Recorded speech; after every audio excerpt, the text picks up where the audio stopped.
Hey guys, welcome to vibrant vibes. இன்னைக்கு சிறகடிக்க ஆசை serial எபிசோடில் என்னன்னு பார்க்கலாமா?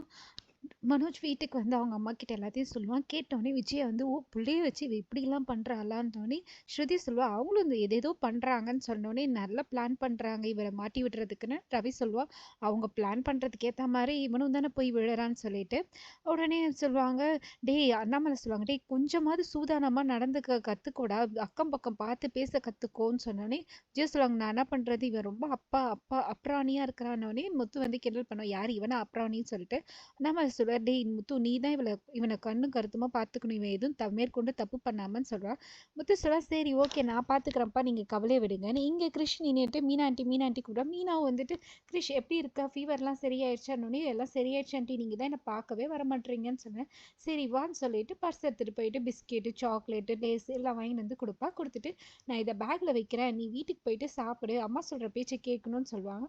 அம்மா அன்னைக்கு வந்து மனோஜ் டேடியை த்ரெட்டன் பண்ணாங்கல்ல, எனக்கு தெரியும் ஆண்டி, இனிமேல் அது மாதிரியெல்லாம் நான் பண்ணக்கூடாது சொல்லிட்டேன்னு சொல்லுவா. இவங்க 2 பேர் பேசிட்டு இருக்கும்போது விஜயா கரெக்டாக ஆட்டோவில் கிராஸ் பண்ணுவா. அவள் ஃப்ரெண்டு கிட்ட ஃபோன் பேசிட்டு இவங்க 2 பேருமே பார்த்துட்டு இவளுக்கு என்ன தைரியம் இருந்தாக்கா இவன் கூட பேசிட்டு இருப்பா, சரி இருக்கு வச்சுக்கிறா இவளன்னு சொல்லிட்டு அவள் பார்த்துட்டு போயிடுவா. நெக்ஸ்ட் ரோஹிணி ஆட்டோவில் வருவா. ரோஹிணியை பார்த்த உடனே மீனா கிளம்பிடுவா.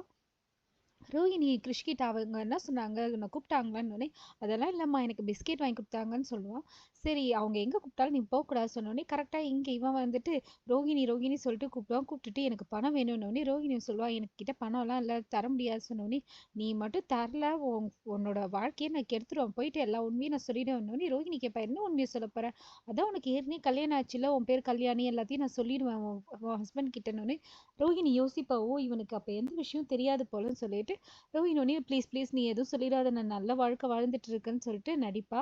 இது கிட்டோடனே அதெல்லாம் முடியாதுன்னொடனே, என்கிட்ட பணம்லாம் இல்லை, நீ என் ஹஸ்பண்ட் கிட்ட சொன்னா கூட சமாளிச்சிடும், தயவு செஞ்சு முத்து கிட்ட மட்டும் சொல்லிடாதன்னொடனே, நீயே நீ சரியான முட்டாள், யாருக்கிட்ட சொல்லக்கூடாதுன்றது நீயே எனக்கு சொல்லி கொடுத்துட்ட, இது போதும் நான் முத்து கிட்ட போய் சொல்றேன்னொடனே ரோஹிணி முத்துக்கிட்டியா போ நல்லா அடி வாங்கிட்டு வான்னு சொல்லிட்டு அவள் வேணும்னே கோத்து விட்டுருவா. இங்கே வந்து மனோஜ் முத்து எல்லாம் இருப்பாங்க. எல்லாரும் பேசும்போது விஜயா சொல்லுவா, அந்த மீனாக்கு எவ்வளோ தைரியம் இருந்தாக்கா கிருஷ் கூட பேசிட்டு இருப்பான்னு சொல்லிட்டு.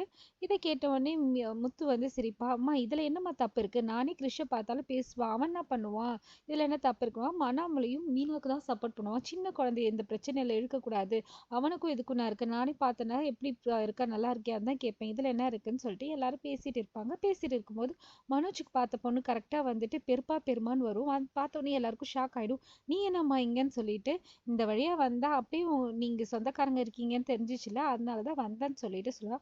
முத்துக்கும் ரவிக்கும் ஒன்றும் புரியாது, யார் இந்த பொண்ணுன்னு சொல்லிட்டு. அப்புறமா அவங்க அம்மா சொல்லுவாங்க, இது பொண்ணு தாண்டா மனோஜுக்கு பார்த்த பொண்ணுன்னே முத்துக்கு ஒரே சிரிப்பு வந்துடும். அவன் போயிட்டு முத்து அண்ணா எப்படி இருக்கீங்கன்னு சொல்லியிருந்தா, ரவியை தம்பின்னு சொல்ல, மனோஜையும் அண்ணான்னொடனே மனோஜுக்கு பயங்கர காண்டாகும். எல்லாருக்கிட்டையும் இந்த பொண்ணு பயங்கர கலகலன்னு பேசிட்டு, இதுக்கப்புறம் நான் அடிக்கடி கண்டிப்பாக வருவேன்னு சொல்லிட்டு எல்லார் ஃபோன் நம்பரையும் வாங்கிட்டு எல்லாரு கூடயும் செல்ஃபி எடுத்துகிட்டு போவா. இதெல்லாம் மனோஜ்க்கு ஒரே காண்டா இருக்கும், அண்ணா சொல்லி இரிட்டேட் பண்ணுறாளேன்னு சொல்லிட்டு முத்துக்கு ரவிக்கெல்லாம் ஒரே காமெடியாக ஃபன்னியாக இருக்கும். இதெல்லாம் இன்னைக்கு எபிசோட் முடியுது. மறுபடியும் உன் புருஷன்கிட்ட போய் எல்லா உண்மையும் சொல்லிடுவேன்.